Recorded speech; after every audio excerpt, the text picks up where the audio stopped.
nothing to do with anyone else. It's really just a energy that you choose to, place on other people. That probably would be the most that I've learned thus far about love.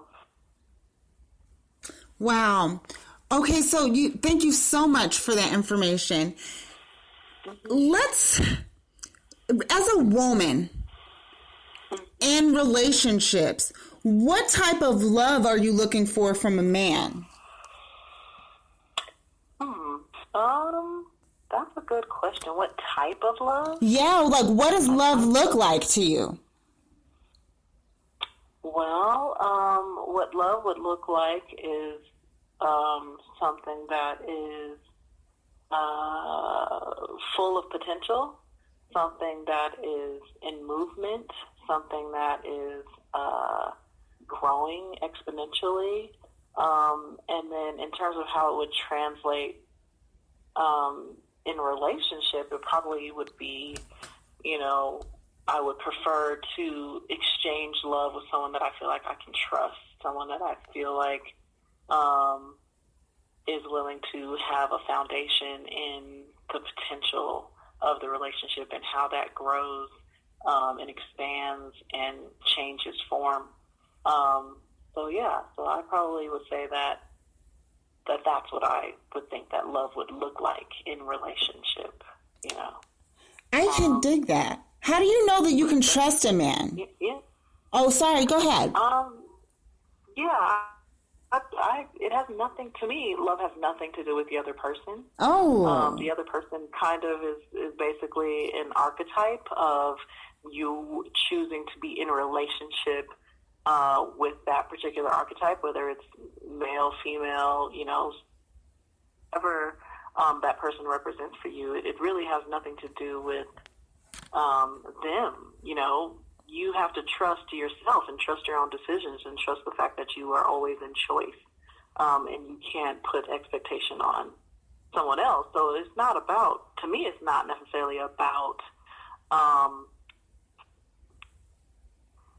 someone else's ability in determining how much I trust them, or making them even responsible for me trusting them. I think that the trust is really me willing to be vulnerable enough to expose whatever might, show up, or expose itself. Interesting. So love is a selfish thing. It's more about you. So, okay. Interesting. I get that. Because in relationships that did not work the way I wanted them before, I was putting so much energy in trying to be accepted by my partner. And it really wasn't until I got to a place where I needed to love myself more than I needed love from someone else. So is that kind of what you're talking about there? Yeah, that's definitely what I'm talking about, because you can't control and or have expectations for another human being. All you can of what you're willing to accept, and what you're willing to accept has nothing to do with the other person. It's really, where your boundaries are, and yeah, just like they say, you lead by example. I definitely think that you love by example, but not loving someone else by example. You love yourself, and then that person responds to the level of love in terms of how you love yourself. Okay, so this is good stuff. Let's dig a little bit deeper in here, because now this makes me want to delve into what energy is, and especially with balancing the heart chakra or any chakras that we are trying to balance. But since we're talking about the heart chakra today and love, from what I know how energy works, it's an attraction. And how we feel, that's what we're attracting into our life, whether that's something negative or positive. So can you expand on how to actually set ourselves up for the attraction of love that we really wish to experience? I mean, you're going to attract regardless of you being conscious of that or not. You just energy in this frame, which is synonymous, it's one and the same, but energy is just vibration. And each chakra has its own particular vibration. And that's how you would, say that one is different from the other. And it's literally just the speed of that particular vibration. And so I would say that, in the energy of love or the vibration, that, yes, you're back, the level and or speed and or dimension of that vibrational energy, whether it's love or sadness or hate or jealousy or anger or empowerment.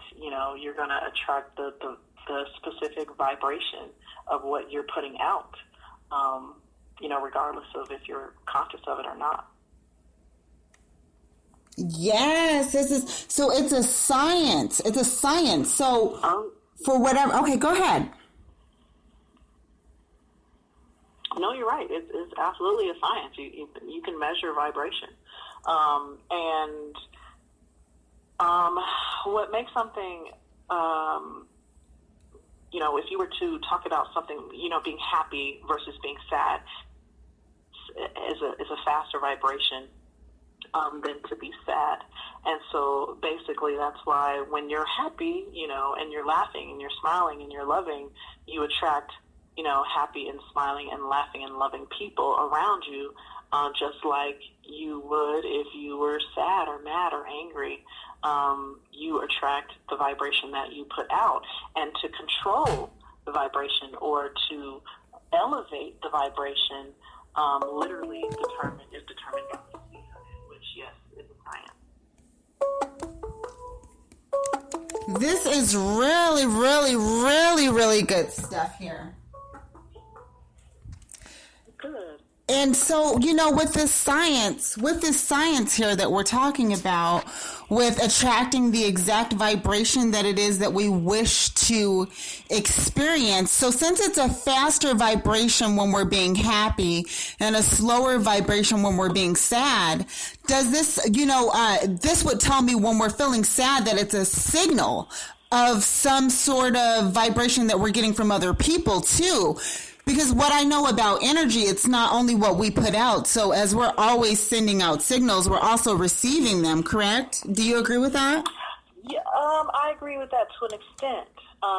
Because in truth, yes, everyone is putting out a particular signal. Everyone's putting out a vibration. Everyone is surrounded by a multi-dimensional vibration that changes with thoughts, that changes with feelings, that changes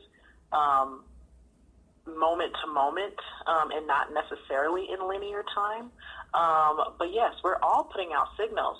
But just like two atoms can repel each other versus fuse with each other, if you are really, really happy and you're on that frequency of vibration that is so much faster than the person that is sitting next to you on the bus who is extremely depressed, your paths may not really cross, literally, because your vibrations are repelling each other. So you might end up sitting next to that person, but you won't really receive that sadness. You can recognize that sadness, but that doesn't mean that you're going to take on what that person is giving off, if that makes sense. That does make sense, because it's like if a bus is going by way too fast for us to hop on, we just can't hop on that bus, correct? Right. Not only will you not be able to hop on, in fact, you might not be at the exact place and time where that bus even goes by you. Does that make sense? That does make sense. Together, because you ended up, from someone else while you're walking down the street and ended up having a conversation, and that bus that you were going to ultimately miss anyway, you didn't even encounter the experience to miss that bus. Wow. Okay, so now this is making me want to jump back into relationships, because a lot of times the issues that we deal with in relationships, we don't even recognize that that's something that we attracted, and we're always pointing the finger at other people. Correct. Yeah, that is definitely true. I mean, a perfect example, even though it's seemingly extreme, but I would think that the perfect example is if you were to hypothetically take a woman who ends up being in physically and relationships. Not a coincidence that same woman can end up not being in that abusive relationship and move to a whole nother country and end up in another abusive, physically, verbally, emotionally abusive relationship, because she is attracting that. She is on that vibration, and she ends up with someone who matches that. So it is about what you attract. It is your vibration that is pulling that in, versus a woman who doesn't need to work on that, or has some, sense of power and doesn't need that in her her sphere of a lesson, in that particular time in her life, where she wouldn't even run into some abusive man in any capacity. Like, she would never meet that guy that would be abusive. Right. Okay. So in this, let's dig a little bit deeper in this, because I'll speak for myself. I was in a physically abusive relationship for a few years, and no one would have ever thought that I would be in a relationship like that. I never thought that I would be in a relationship like that, but it wasn't until I got out of it and until I recognized how energy works that I really understood how I attracted that. Because I thought the front that I would put off, that I'm tough and I'm a strong woman, that would be enough to not allow myself to get in the situation. But inwardly, I had low self-esteem at the time. Inwardly, I was longing to be accepted from someone else more than I was longing to be accepted by myself. And so thus I opened up this door for attracting what I was really feeling inside. Is this what you're talking about? Absolutely. Yeah. Definitely can't separate it. And so, yeah, I mean, we attract what we, our vibrational frequency. We, likeness attract likeness. And so, yeah, you pull that into you, into your physical realm, right? I mean, because chakras we're talking about something that's metaphysical. Chakras is not something that the average person can see with their eyes, right? Right. And so because we are on a physical plane and we have chosen to be in these human bodies and walk on this physical earth, our lessons come through physical relationships with other human beings for us to, on a physical level, learn whatever that particular lesson is. But really, it's only presenting itself in a physical manner because we have not taken care of it on an energetic level before it ends up needing to show up in our physical existence for us to learn that lesson. Wow, this is good.